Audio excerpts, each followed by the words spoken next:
A Guide to Reading Research, Single Subject Design Articles. This is one video to guide you through reading and understanding research. This presentation focuses on single subject research, which is also referred to as single subject designs. What is quantitative research? This research is an objective, systematic, empirical investigation of observable phenomena using computational techniques. In other words, researchers collect numerical data to answer research questions. Something that helps me remember what quantitative research is the fact that it has an N in quantitative. That reminds me that quantitative deals with numbers. Again, this research is objective, clearly defined through their research questions. It uses structured research tools and can be replicated. Single subject designs are a type of quantitative research. These designs quantify behavior change of one or a small number of participants. Experimental control is demonstrated through different phases of the intervention. There is no control group in single subject designs. Single subject designs is under the umbrella of quantitative research. It consists of multiple baseline designs, alternating treatment designs, and reversal designs. For this specific example that we are going to go through, we are going to use a multiple baseline design. When you first look at a research article, you should look at the date and title to figure out what the variables are, and then ask yourself these questions. What is my purpose for reading this? Does this study match my purpose? What information do I need from the study? What is the main idea of the article? And what is the researcher trying to do? Sections of quantitative articles include the abstract, an introduction, methods section, procedures section, results, and a discussion. The abstract provides the reader a snapshot of the study. The introduction gives a literature review and background knowledge needed to understand the study. The methods section is the ingredients of the study. The procedures are the recipe instructions. The results gives us the data described and displayed on graphs. The discussion section is the author's interpretation of results, as well as the discussion of limitations of research and suggestions for future research. How can you identify this type of research? Before reading the article, scan it to determine what information you will get from it. Then you can use the questions listed here to help guide your scan. Look at the article title. Is there an independent and dependent variable? Look for the research question. Is there a hypothesis? And are there graphs depicting numerical data? Quantitative and single subject research always have a research question, although there are times they will not state it directly. We can determine the question based on the title. For example, is direct instruction an effective method to teach students with autism spectrum disorder to answer WH questions? As you read the title, you may also be able to identify variables. Variables are the things that can be measured. In this research, there are independent and dependent variables. Just as it sounds, an independent variable is a variable that stands alone and isn't changed by the other variables you are trying to measure. It is the intervention being used. The dependent variable depends on other factors. The independent variable causes a change in the dependent variable. So we're going to practice. First, we're going to read the title.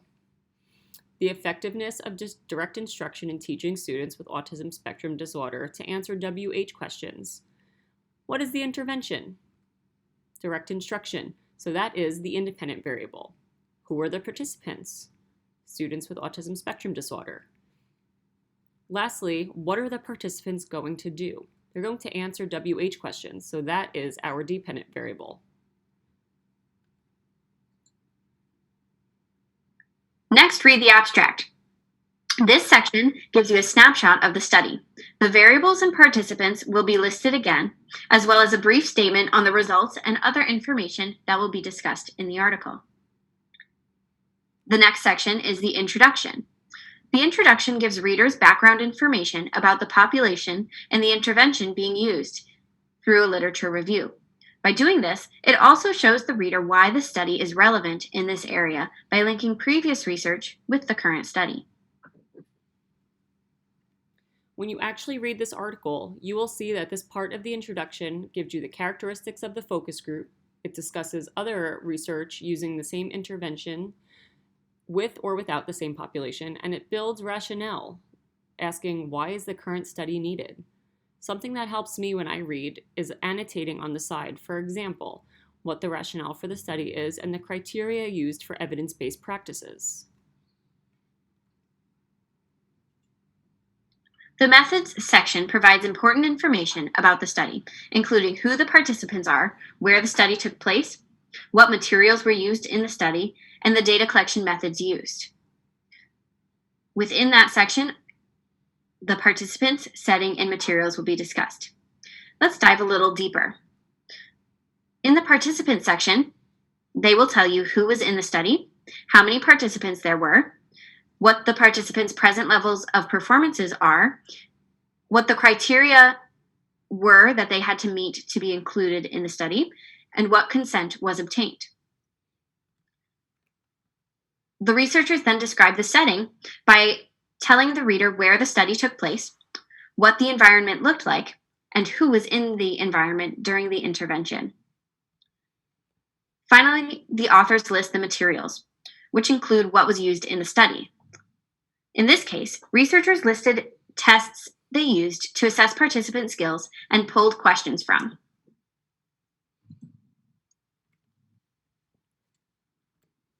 Behavioral measures discuss the behavior that the researchers are trying to change, in this case, increasing correct oral responses to questions. You might hear target behavior or dependent variable used interchangeably, but just know, in this case, they are the same. In the data collection section, the authors give specific details that allow others to replicate the study, including how the data was collected and what was used to collect the data. So in this article, what was used to collect the data? To answer that, we can briefly scan the section and see that they collected data on each student individually for 3 to 15-minute windows of time.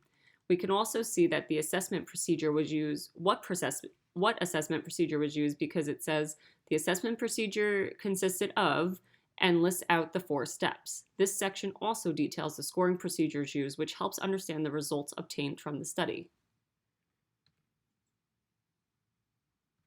Next is the experimental design section. If the article provides the experimental design, it gives the reader a written description of the graphs. Single subject design studies, more specifically multiple baseline designs, are common when the focus is on learning new skills.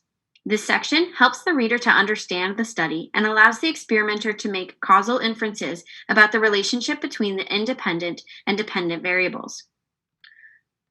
The experimental design will show you what type of design was used, how many conditions there were, what the conditions were that were used, and if any potential modifications were made. This section, the procedures section, tells the reader what was done step by step, almost like a recipe. In this section, you will also see the order in which the different conditions, as laid out in the experimental design section, were implemented. Baseline data collection is on what the participant can do before the intervention or treatment is implemented. Researchers take this data so they can compare the target behavior before and after the intervention was implemented. They then move to their intervention or treatment, which in this case is direct instruction. Here, they provide a detailed description of how the skills were taught to the participants. On the next page, you'll find the maintenance part of the procedures. This can be called many different things, such as generalization or follow-up. In this case, they used a maintenance probe to see if these students could still answer the questions correctly 4 weeks after instruction. Inter-observer agreement is when a different researcher, sometimes multiple different people, takes data during some sessions to make sure and illustrate that the data being collected is believable. This section delineates how researchers score the data they take. Treatment fidelity is when a different researcher, again, collects data on the implementation of the intervention to make sure they are following the procedures as described. Then the results section tells us if the intervention worked and if the researchers obtained the expected results. When I read this part of the article, I make sure I look at the graphs or any figures or tables provided to make sure I understand what the results are. The graphs for this specific article are on the following page, which is common practice to directly follow the results write-up. Figures 1, 2, and 3 each represent one participant's graph in a multiple baseline design. For example, Figure 1 shows Jacob's results, and Figure 2 shows Carl's results. Each graph is broken up into 3 phases we talked about in the procedures section. First, researchers collect baseline data, what Jacob could do before the intervention was implemented. Then, they implement the treatment, which was direct instruction. Later, they collect maintenance data to see if Jacob retained what he learned. Notice the x and y axes on the graph. The y-axis shows the measurement of the dependent variable, which was number of correct responses, and the x-axis shows the period of time data was collected, in this case, the sessions. Each tier of the graph represents a different question set. Notice that the researchers started direct instruction with the who questions first, then moved to where questions, and finally, the what questions.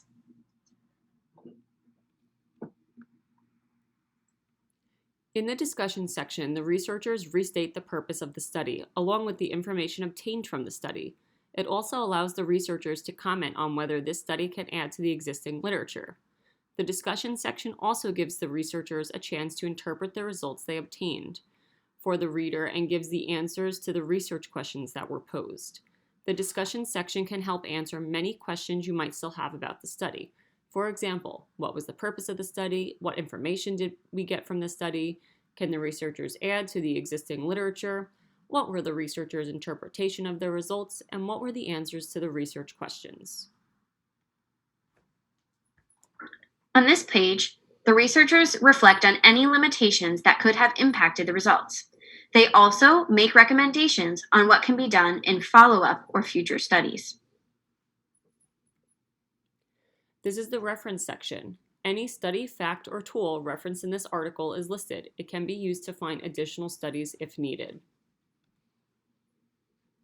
This is the reference, also known as citation, of the article that was used for this specific presentation.